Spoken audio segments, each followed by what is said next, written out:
हस्पताल वाले दिन के बाद माहनूर की जिंदगी बज़ाहिर मामूल पर आ गई, मगर इसके अंदर एक ऐसा खला पैदा हो चुका था जिसे वो किसी से बयान नहीं कर सकती थी। हादी इससे मोहब्बत करता था, इसका ख्याल भी रखता था, मगर माहनूर अपने खौफ और अपनी बेचैनी में इस कदर उलझ चुकी थी कि उसे हर वक्त किसी ऐसे शख्स की ज़रूरत महसूस होती जो सिर्फ इसकी बात सुने, और वो शख्स बन गया फवाद। पहल बात सिर्फ इलाज तक महदूद रही, कभी रिपोर्ट, कभी दवाई, कभी किसी टेस्ट के बारे में सवाल।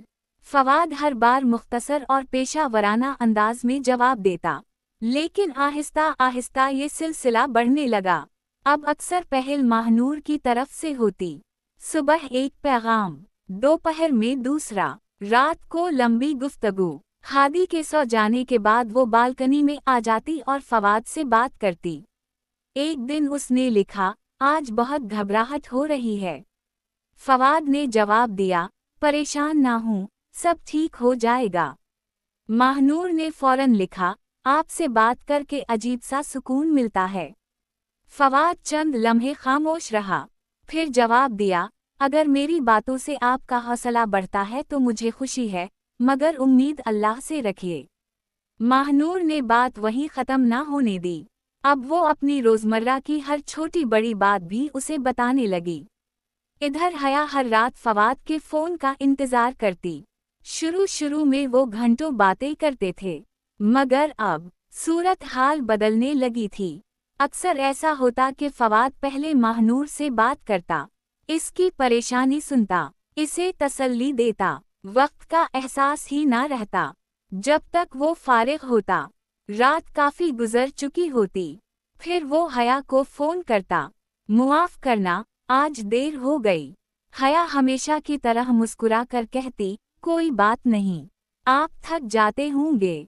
वो इसकी हर बात बग़ैर किसी शिकायत के मान लेती। वो इतनी सादा थी कि उसे ये एहसास ही ना हुआ कि उन दोनों के दरमियान गुफ्तगू का वक्त आहिस्ता आहिस्ता कम होता जा रहा है। दूसरी तरफ माहनूर ने फवाद की शख्सियत को अच्छी तरह समझना शुरू कर दिया था। वो जान गई थी कि फवाद एक जिद्दत पसंद रूमान मिजाज लड़का है, इसे नरम लहजा पसंद है, और वो किसी की जज्बाती कैफियत से जल्द मुतासिर हो जाता है। अब माहनूर जानबूझकर लंबी बातें करती, कभी कहती, आज दिल बहुत खराब है, कभी आपसे बात ना हो तो घबराहट होती है, और कभी पता नहीं क्यों आपसे बात करके सुकून मिलता है। फवाद, जिसे ये सब एक परेशान इंसान की कैफियत महसूस होती थी, हर बार उसे तसल्ली देता रहता, मगर उसे अंदाज़ा न था कि वो आहिस्ता आहिस्ता अपनी हुदूद से गाफिल होता जा रहा है। एक रात हया काफ़ी देर तक इसके फ़ोन का इंतज़ार करती रही।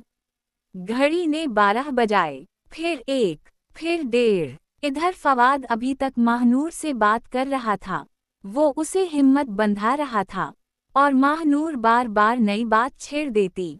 वक्त गुजरता गया। आखिरकार जब कॉल ख़त्म हुई तो फवाद ने फ़ौरन हया का नंबर मिलाया, मगर इस बार फ़ोन ना उठा। हया इंतज़ार करते करते सो चुकी थी। फवाद ने आहिस्ता से सांस भरी, सुबह बात कर लूँगा। अगली सुबह हया ने हसबे मामूल मुस्कुराते हुए इसका पैगाम पढ़ा।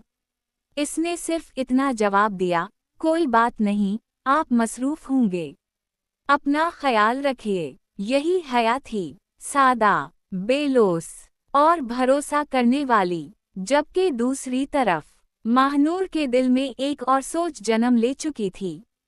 इसने आईने में खुद को देखते हुए धीरे से कहा, अगर फवाद की तवज्जो मेरी तरफ रह सकती है, तो हया की तरफ क्यों रहे? मैं इससे ज़्यादा हसीन हूँ। पता नहीं फवाद को इसमें क्या नज़र आया है। इसकी आंखों में एक अजीब सी चमक उभरी। वो अब सिर्फ अपनी परेशानी बांट नहीं रही थी, बल्कि गैर महसूस तरीके से फवाद की तवज्जो अपनी गर्द कायम रखने की कोशिश भी करने लगी थी।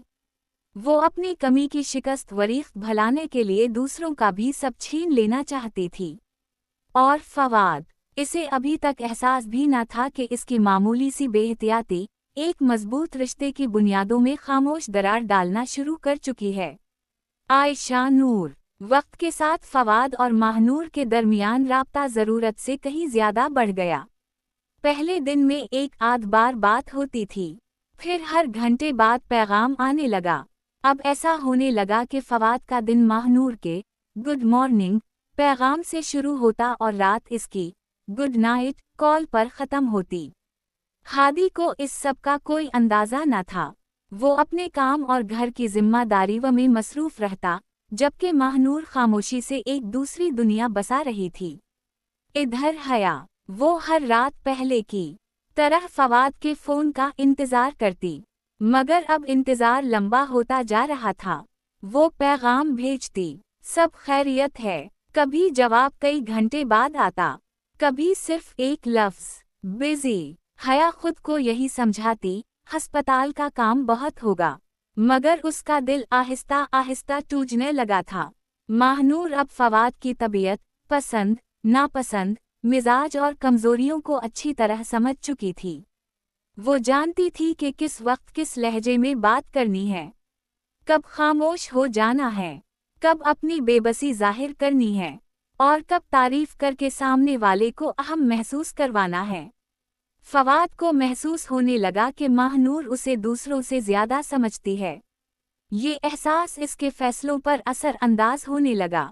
इसे खबर भी ना हुई कि वो आहिस्ता आहिस्ता हया से दूर और महानूर की तरफ ज़्यादा मुतवज्जह होता जा रहा है। हया के साथ इसकी बातचीत अब तकरीबन ख़त्म होने लगी थी। कभी 2 दिन, कभी 3 दिन, फ़ोन ना आता। हया पैगाम भेजती, आप नाराज़ हैं, मैंने कोई गलती की है। फवाद जवाब देता, नहीं, बस मसरूफ़ हूँ। लेकिन हकीकत ये थी कि उसका ज़्यादातर वक्त अब महानूर से गुफ्तगू में गुजरने लगा था। एक दिन महानूर ने कहा, मुझे लगता है आप ही वाहिद शख्स हैं जो मुझे समझते हैं। फवाद खामोश रहा। वो जानता था कि ये ताल्लुक़ अब इस हद से आगे बढ़ रहा है जहाँ इसे रुक जाना चाहिए था, मगर उसने खुद को ना रोका। उसी खामोश कमज़ोरी ने उसे गलत सिमत में धकेलना शुरू कर दिया। कभी अस्पताल के करीब काफ़ी पर मुख्तसर मुलाकात, कभी किसी शॉपिंग मॉल में मिल लेना, कभी लंच के बहाने चंद लम्हे साथ गुजार लेना। हर बार वो अपने ज़मीर को कोई ना कोई जुवाज़ देता, मगर हकीकत ये थी कि वो एक ऐसे रास्ते पर चल पड़ा था जो न सिर्फ हया के एतमाद बल्कि कई रिश्तों के तक़द्दुस को भी खतरे में डाल रहा था। एक दिन महानूर ने उसकी आंखों में देखकर आहिस्ता से कहा, अगर मैं हादी से अलहदगी इख्तियार कर लूं, तो क्या आप मेरा साथ देंगे? फवाद ने बग़ैर ज़्यादा सोचे जवाब दिया, अगर यही आपकी खुशी है तो मैं आपका साथ दूंगा। ये जवाब सुनते ही महानूर के लबों पर एक फातिहाना मुस्कुराहट आ गई।